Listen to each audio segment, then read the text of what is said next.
artigo, ele é um texto, né, para os anais do Congresso do PPG-MC, que é o Programa de Pós-Graduação daqui, para o GT13, que era o de Mídias e Práticas Sociais, né? Então, no caso, essa questão da Marielle já estava me incomodando bastante. E também acho que veio de uma relação afetiva com o momento. Eu realmente escrevi a proposta para o seminário 15 dias depois da morte dela. Eu fiquei com medo no dia que eu fui falar, porque já tinha passado um tempo, né? Porque o congresso acabou acontecendo depois.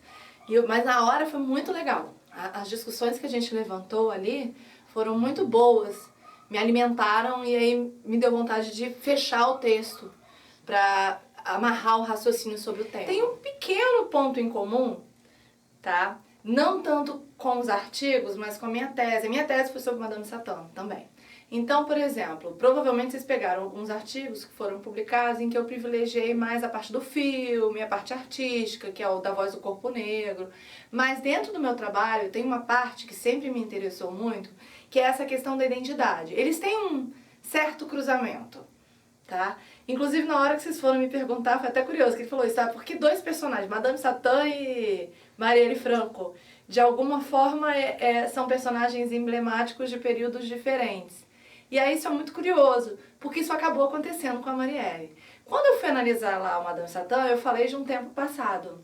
Tem um capítulo do meu, que eu não publiquei muita coisa sobre isso. Aliás, talvez eu pudesse ter publicado, mas tem um capítulo da minha tese, que depois virou livro, né, que é um livro pela Eduf, que eu analiso só os arquivos da polícia e só o discurso sobre Madame Satã, só o discurso sobre a malandragem. Então, de que forma a minha proposta era analisar o discurso midiático, assim como eu fiz nesse material com a Marielle, só que eu não consegui encontrar mesmo. Eu fiquei muito tempo indo ao Arquivo Nacional, indo à Biblioteca Nacional, e era como procurar uma agulha num palheiro, porque você não tinha as colunagens, entendeu? Então, inclusive para achar foi muito difícil. Eu achei uma pequena notinha de uma prisão dele, assim, uma coisa desse tamaninho, e quase nada sobre a representação dele na mídia, né? E aí, nesse processo, eu percebi, de qualquer forma, como eu li muita coisa, eu percebi que havia um cruzamento muito grande entre o discurso midiático e o discurso oficial, o discurso policial. Né? Já tem muitos textos também falando sobre isso. Então eu resolvi pegar a imagem construída do Madame Satã nos autos policiais. Então eu peguei os arquivos com as descrições que as autoridades faziam dele. Né? E fui montando ali o olhar que se estabelecia sobre ele. Depois eu peguei, em momentos posteriores, todas as representações, ou eu prefiro usar o termo figuração, né, do personagem, nos anos 70, nos anos 90, 2000, e aí fiz o resto da análise. Então tem um caráter político no meu trabalho, que é entender até onde a identidade, ela tanto pode ajudar, desculpa, não a identidade, mas a identificação de perfis fora da norma, né, ou seja, você reafirmar um perfil fora da norma, tem uma função positiva, mas ela também é facilmente capturada pelos tentáculos do mercado, por um certo projeto de esvaziamento de sentido. Ao mesmo tempo, nesse mesmo período, eu dei uma aula aqui, a gente fez uma disciplina coletiva sobre o golpe. E eu dei uma aula sobre feminismo e o golpe. Nessa aula eu falei bastante sobre de que forma eles foram tratando, de que forma a questão do feminino ela se misturou com a questão política e quais foram as estratégias utilizadas, né, com relação à imagem da Dilma Rousseff.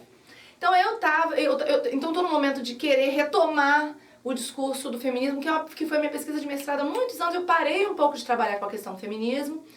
E aí eu fui me enveredando por outras áreas. No caso do Madame Satã, a minha análise era mais essa questão dos corpos fora da norma e do papel político desses corpos fora da norma. No caso, Madame Satã se encaixava. A Marielle também. Só que, o que eu fui observando ali no início? A Marielle foi sendo endeusada aos poucos, né? O artigo fala disso. E você vai apagando a potência política do que ela significava. Ela nem levantava tanto essa bandeira de que era lésbica, por exemplo, mas era, né? Era uma mulher negra, né? Favelada, né? Já não morava mais, mas sempre assumiu né, essa bandeira, esse lugar. Então, no lugar que ela estava ali, esse papel dela era muito transgressor. Bom, aí eu comecei a observar como a mídia foi ressignificando isso. Isso aconteceu com Madame Satã também. Eu acho que a imprensa fez no caso da Marielle, porque ela, e faz em vários outros casos, ela se disfarça em torno dessa imagem de objetividade e imparcialidade. Então, o que ela faz? Ela tenta retirar o que seria, como se isso fosse possível, né? O viés ideológico da notícia. Só que nesse processo de retirada do viés ideológico, na verdade, ele está transformando Marielle numa coisa que ela não era. A gente faz isso, né? A mídia faz isso porque a gente faz um processo de mediação, é normal. A gente faz isso na propaganda, a gente faz isso, né? A gente faz isso o tempo inteiro. No processo de mediação, a gente ressignifica as coisas, não tem problema. O problema é quando você ressignifica em prol de um projeto também. Que essa é a questão. E existe sim um projeto de transformação da Marielle num mito, que foi o que aconteceu com Madame Satã também, curiosamente, né? E quando você transforma em mito, esse mito pode perder a potência política dele, dependendo de como você configura esse mito. Por exemplo, eu peguei matérias em que ele falava assim, Marielle Franco era inteligentíssima. Tinha uma que começa assim, fenômeno, dizendo que ela tinha sido a quinta mais eleita. E aí, a potência da luta dela, aliás, principalmente, gente, o que foi que levou ela talvez a ter sido morta, né? Que era esse confronto. Então isso tudo foi de uma certa forma sendo apagado. E principalmente, de que lado ela estava na luta política. Porque isso era muito claro. Quando a gente foi no enterro dela, não sei se vocês foram, mas quem foi no enterro da Marielle, estava muito claro. Você tinha ali uma legião de mulheres trans, negras, de ativistas. Eram as pessoas que estavam ali com a Marielle no dia a dia. O gabinete dela era assim, realmente.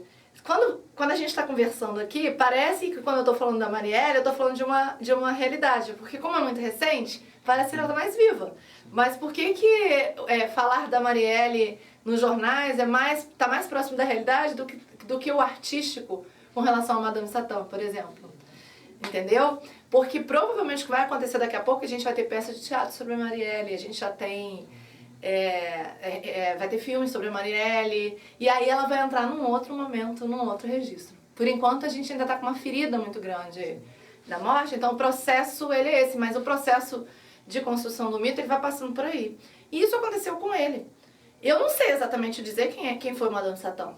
Não tem como fechar isso, porque eu só vi relatos, eu nunca vou saber. Porque só quem sentiu mesmo, inclusive se ele estivesse vivo, cada pessoa ia falar dele de um jeito diferente. O processo de mediação ele passa por isso. Mas o que é importante é que a gente, na hora que vai analisar a comunicação, na hora que a gente vai analisar a peça publicitária, na hora que a gente vai analisar o discurso midiático, o discurso jornalístico, o produto cultural, que seja, que a gente entenda que ali há uma força política muito grande e que são escolhas, são recortes narrativos. Então, as escolhas determinam, na verdade eu acho que as escolhas falam muito mais da autoria do que do personagem que está sendo figurado e representado, eu sempre acho.